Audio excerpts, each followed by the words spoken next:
What's going on, 5-9 Gaming crew? Letho and up here, and guys, welcome back to another 5-9 Gaming Weekly Wrap. You already know it's the series where we go ahead and we talk about the gaming news of the past week. We're gonna go ahead and start this off, talk about the game sales that I've seen this past weekend. Let me just say, if you've been holding off and you're waiting for a couple games to get, do not sleep on the fact that Black Friday, again, at least in the US, I have to, put that out there in case anybody who's international, I do apologize, but Black Friday right now is big, and so we have a lot of sales, so definitely don't sleep on it if you've been waiting and holding out on certain games. But of course, I just have a couple here that I just wrote down that I was like, okay, these are pretty good ones to kind of look out for. First one, Marvel's Guardians of the Galaxy for PS5, PS4, and Xbox. It's $29.99 on Amazon and Best Buy.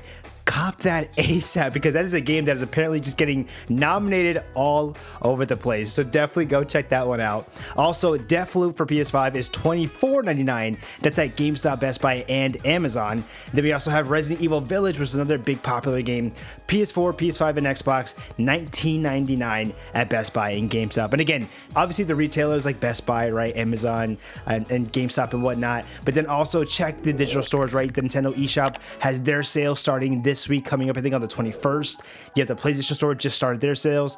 Xbox, there's sales everywhere. So guys, make sure you guys are checking those out. Now let's go ahead and jump into story number one, and that is Rockstar apologizes for the GTA Definitive Edition, I guess technical issues, what they're saying. They actually gave a whole big like a letter note, and they gave their whole thing. And I'm not going to go ahead and read the note all word for word. I'm going to pinpoint just something that they talked about. And so essentially the note that they gave, it began with them apologizing about some unexpected technical issues that came to light when the game launched. And it's like, how do you guys review this game? I'm sure that stuff had to have popped up before, the decision was to push this game out. But I do think it's just one of those situations where they wanted to push it out. It wasn't necessarily like, the developers that got the time to do it or had that decision to make. I don't know. We all know how stuff like this happens, right? The Cyberpunk thing was a whole thing, and we know how that works. And so I wouldn't be surprised if just a little bit similar to what happened over there. They also mentioned that their development teams have been receiving death threats and have asked the community to be respectful and civil, which I always want to remind everybody, never, like, there's literally no reason to ever send a death threat, especially over a video game. It's not that serious where you make somebody else just feel like crap. And not just that, that's getting a death threat, obviously, right? There's no reason for that, but think about how that person's going to feel after that. Like, it's just crazy to me that that's even a thing, and it's still becoming a thing. It's never the right thing to do. So, if you ever know a friend that does stuff like that, please put them in their place, let them know, hey, you don't do stuff like that, right? These are people that are making this game, and so what can we do? They can still make it better, right? They can still put those patches and updates through, and that's what they're planning on doing now. And it's something that if you see bugs and stuff like that, it's stuff that typically does get worked on over time anyway. So I don't know, that's just crazy that, they even had to put that out there, because multiple members of their teams were getting death threats. You hate to see it. And I again, don't ever want anybody to ever do that. So if you guys watch this and you know this, please, don't ever do stuff like that, man. That's terrible.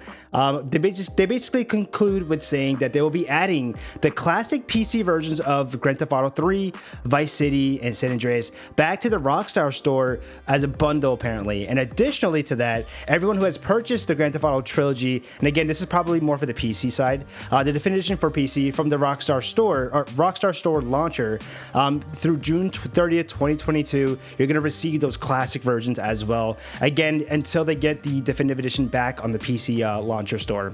It's just crazy. That whole thing is absolutely insane. The only note that I have down here is that I'm just glad to see the PC version. Those that bought the PC version are down, they can't even play it. They at least get access to the classic games, but it's that's not going to be enough, because everybody was excited for the definitive edition, right?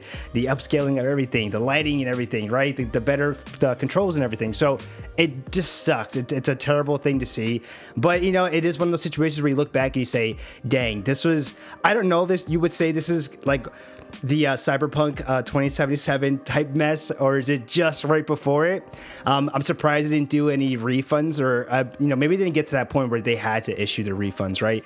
This this was their alternative to say, hey, you can get the classic versions for now at no additional cost until we're able to put those back out there. I don't even know what they're doing for the console side, because I've seen a lot of people see a lot of issues over on the console side too. So I have no idea what they plan to do with that. If they've already mentioned anything, you could always let us know down below if more things were said. But yeah, it's a whole crazy thing that's happening for that. Now we can go ahead and jump into story number 2, which is some positive news, and that is WB Multiverse, Multiverses Games is officially revealed. I've talked about it in the rumor before, but now it officially got its reveal. And I got information from their official website that they dropped. And so we have a bunch of details. They did drop a YouTube video as well, kind of just going through the game. So go check that out as well. But I can give you guys the details right here. So the game is going to be free to play with crossplay, which is pretty cool. It's going to be releasing on PS5, PS4, Xbox Series X, S, and 1, and PC. I realized no Switch. They're not doing Switch. And I wonder if that has to do with anything about the online infrastructure of Switch. Who knows? I'm just putting it out there. That might be a reason, because I feel like they are putting a lot more care into this game, and it's not going to be just free to play. You see free to play, and your first thought is, oh, it's going to be absolute garbage. But we've seen free to play games like Genshin Impact just be phenomenal, right? These really good games, and so this has potential to just do just as good. And so I don't get scared when I see free to play. But again, interesting why they didn't put it on Switch, and I wonder if it is due to that. But basically, they also dropped as well game modes. You're going to see 2v2 matches, 1v1, and 4-player free-for-alls, both online and local, which is really cool. There's going to be ranked competitive options. Characters are going to have alternate outfits, which is pretty cool too. Don't know how that's going to work if you get to pay for it, which I'd imagine you probably would. Maybe they'll give you like 1 or 2 free outfits. Who knows? They didn't drop any of that information yet, right? In terms of like how does the actual financial part work? Where is the monetization coming in? Are you going to be spending, per character? I mean, I'm sure it's going to be something like per character, but they didn't drop that stuff yet. They did also mention that it's going to be a dedicated server-based rollback netcode, which I know is super important for games like this. So it's great that they're even going to have that for a free-to-play game. I think that's even awesome that they're going to do that. So that's already an awesome start. Let me see what else. They put various maps. They're going to be in the game as well. They had the Bat Cave down, Jake and Finch Tree 4 from Adventure Time, which is pretty cool. And then the character, right? The roster list here. We have Shaggy. And Shaggy's doing some cool stuff. Like anybody who the UI Shaggy stuff, you have to go and check that out. They're doing some really cool stuff with Shaggy. The whole Super Saiyan stuff, it's actually really cool. Go look into it. I don't even want to explain it. I wanted to go look into it because there's just so much funny, like I feel like stories and everything that builds up to Shaggy, and then how they're putting him into this game. It's even better, man. It's awesome. But go check that out. We have Arya Stark coming into. We have Batman, Harley Quinn, Superman, Wonder Woman, Bugs Bunny, Finn, Jake the dog from Adventure Time, Steven Universe and Garnet, Rain Dog, who's I think Rain Dog, I looked into it and it said at the debut for Rain Dog, this character was from this game. So I imagine this game is introducing some original characters too, so that'd be a pretty cool thing. Excited to see, in the future what they do with that. And then also they have Tom and Jerry. Did I miss anybody? I don't think so. I think that was most of the characters. If I missed one, just drop it down below in the comment section. But they did promise more characters will get revealed, and I'm actually really excited to see who they end up doing. The one that I think I said last time to you guys, which I still stand by, and I feel like it was mentioned as potential DLC, or not DLC I guess, but just a potential character to drop in the future. Harry Potter. You drop Harry Potter on there and you already got what? Harry Potter, Batman, Tom and Jerry for me. I mean, dude, there's so much they're already doing with this game that I'm already super excited for roster alone. But the cool thing is, go to the official website and you can sign up to be selected, to possibly get selected to be a part of one of the playtests that they're going to be doing. So go do that. It's a chance, but if you get in, you're probably gonna have a lot of fun. And I hope they do a bunch of playtests leading up into the actual launch of the game. So that's actually really exciting. I signed up. I might have signed up like 2 or 3 times, but go ahead and give it a shot to see if you get selected for one of those playtests. Now, guys, let's go ahead and jump into story number 3. Funny because we're just going from multiverses, and now we're gonna go ahead and jump into Super Smash Bros. Ultimate, and Melee gets its first official license circuit to North America. Now this is pretty big, and I'm not the most into the competitive esports stuff, but of course, probably some of you, I like to watch a lot of the Smash Brothers tournaments and whatnot, but I know this is really big, especially for the competitive Smash players. especially for Melee players. Let me jump into this. We're getting this from Panda Global Twitter account. I'm going to read the tweet because the tweet is pretty short, simple, to the point, and the official tweet reads like this. We are proud to announce our partnership with Nintendo of America. In 2022, Panda will bring the first officially licensed circuit for Super Smash Bros. Ultimate and Super Smash Bros. Melee to North America. More details for this short series of events with cash prizes coming later. Now again, like I mentioned before, if I know one thing, I know a lot of the past stuff, and I remember seeing a lot of those articles and a lot of the new stuff talking about, Nintendo Melee and the tournaments and how, bad that went. It's crazy and it's really cool at the same time to see that Nintendo is working with Panda and they're going to be doing these official, circuits, and Melee is there. It's not like it's just like, Smash Ultimate, it's Melee with it as well. And I think that's a really big thing that, they're embracing it. I don't know necessarily if that means anything. Part of me is thinking like, what if they do plan on bringing like, Melee to Nintendo Switch? That might just be the way they do it. But it's pretty cool to see that they're doing back to the competitive scene. They're partnering up and they're doing a pretty big thing for it. So definitely a pretty, again, just big news for this. So that's awesome. We can go ahead now and jump into story number 4, and not too much for this one, but it's just, I'm going to, mention it because 2 games got some updates, and they're 2 games that I know, one of which a lot of people, including myself, have just been curious what's going on with this game. The other of which I know a lot of people are hyped for, and I'm getting this from Nibo over on Twitter. So essentially, we're getting some news updates on Pragmata. It's very simple, just straight to the point. Development team is saying that they want to deliver an unforgettable adventure.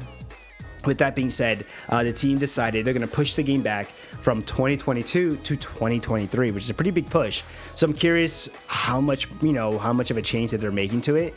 Either way, they also dropped some phenomenal artwork. Do me a favor, go ahead and just look up Pragmata's new official artwork, and it looks so good.